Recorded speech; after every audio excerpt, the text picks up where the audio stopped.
Hi, I'm Dia and you guys are watching Dianosaur. So today is my stop in the Escapist Books book tour.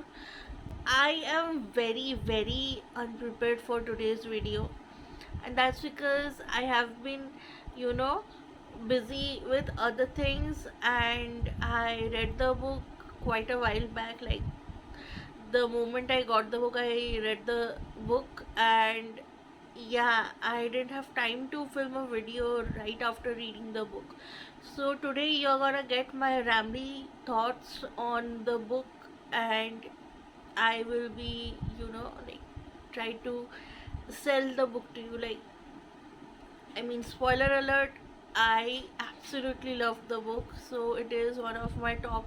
So it's a four-star book. Like it had a few, flaws, a few places where I felt that, it could have been a bit more polished. But it was such a fun book. Like I had so much fun reading it. So, uh, the book we are going to talk about today, I don't think I have mentioned what book we are going to talk about today. So we are going to talk about The Lost Sentinel by Emma L. Adams. This video is a mess, like worse than my life. Like my life is a mess, but this video is even more of a mess. So we are going to talk about The Lost Sentinel by Emma L. Adams. This book is about this woman, Zell, and she lives in a country where there used to be, these sentinels, people who did magic, like who had these objects called relics. Relics were fragments of, the god infused into different objects. Those are relics in this world. So these sentinels were in charge of the relics and all that, but that was a long time ago. And by Zell's time, like by the time we arrive at Zell's, like time, so there is only one sentinel, that is her grandmother, 90-year-old lady. And there's no other sentinel, there's no relic. Like there is a talking sentient staff, but there is no such, powerful relic that people talk about, from the histories and all that. But there, so this is the country of Zootan, and their neighbor Easton, they have magicians called invokers, and they have, each invoker family, they have their own uh, gods and their relics that they are in charge of.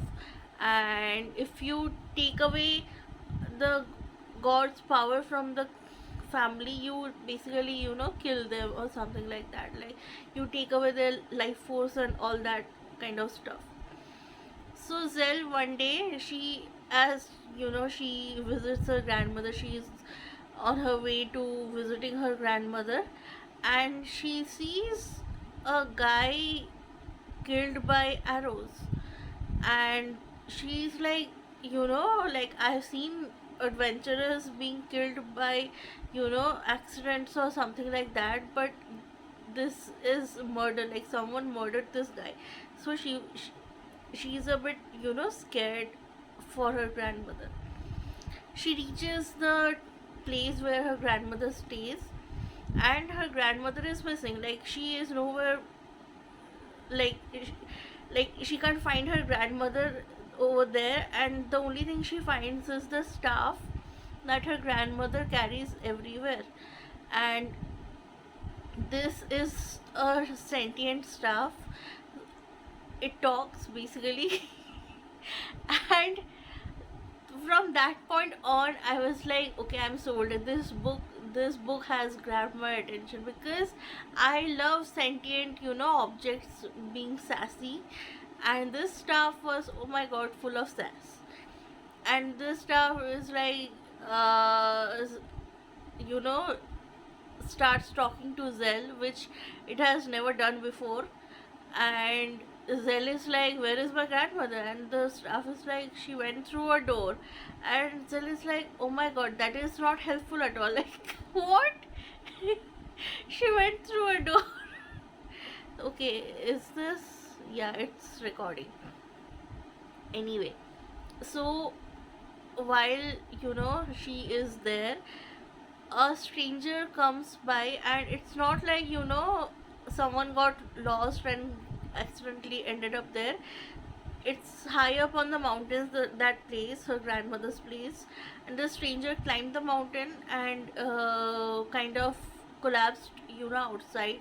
And when she saved the, like, brought him inside and revived him and all that kind of stuff, and all the while she's thinking like there's a murder on the loose because someone had killed that one person outside and her grandmother is missing. So this stranger has arrived out of nowhere, and she is a bit you know suspicious of the person. So she takes measures, takes away his, like, while the guy is, like, unconscious, she goes through his things and all that stuff. And basically, when she asks the staff, tell me about this person, the staff is like, he has no magic. And that's basically it. And that kind of like, Zell feels that, okay, like, if he doesn't have magic, maybe he is not harmful. And when the stranger wakes up, he has no memories of who he is or why he is here. The only thing is, by the way he speaks, Zell can tell that he's from Easton, another country. And that's where our adventure begins. And like, things happen from there. They try to find her grandmother, they try to uh, oh, and the stranger, remembers only one thing.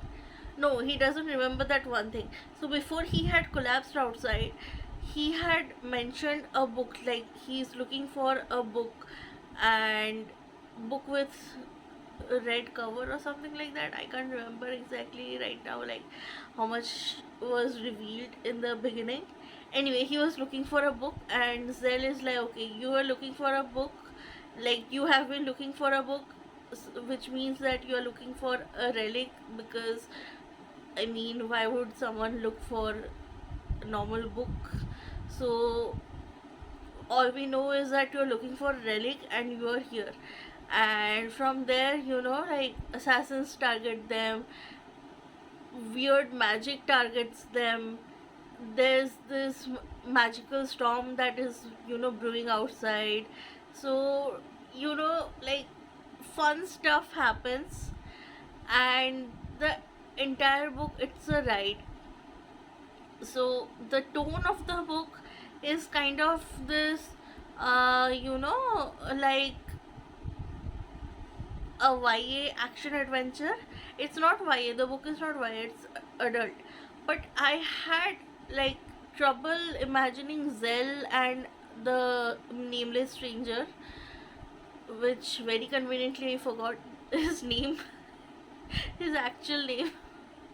And these two people, they seemed kinda young adultish to me. Like, I had trouble picturing Zell as an adult, like the way she was speaking, the way she was, her thought processes, and the way she was doing things. It made me think of a teenager, and that's not a bad thing, like, she didn't seem painfully young, but she had this, youthfulness to her character thingy. Anyway, I today am this video is a mess. Like, I can't find words, I can't keep track of things. I keep getting, forgetting stuff and getting off track. And anyway, so what I loved about this book is that the characters were so much real. It's not a character driven book, it's a very plot driven book. And the character, still, I mean, I really like the characters. The characters were lively, vibrant, and I mean, you have a talking staff, and that staff is full of attitude, and that makes for a wonderful, wonderful reading experience. And so I really like the characters. The characters were, like really fresh and vibrant, and they didn't annoy me. And this is one character which I don't want to, like reveal who this character is, because I want you guys to discover it on your own. And this character seemed like I had trouble picturing this character as an adult. Like they they had this, youthful quality to them, and it was like the way this character, the thoughts and everything, it cracked me up every time they were on page. So I can't say much about this character because it will be spoiler, and I don't want to spoil this book. I want you guys to go and discover it, and like read it and have fun.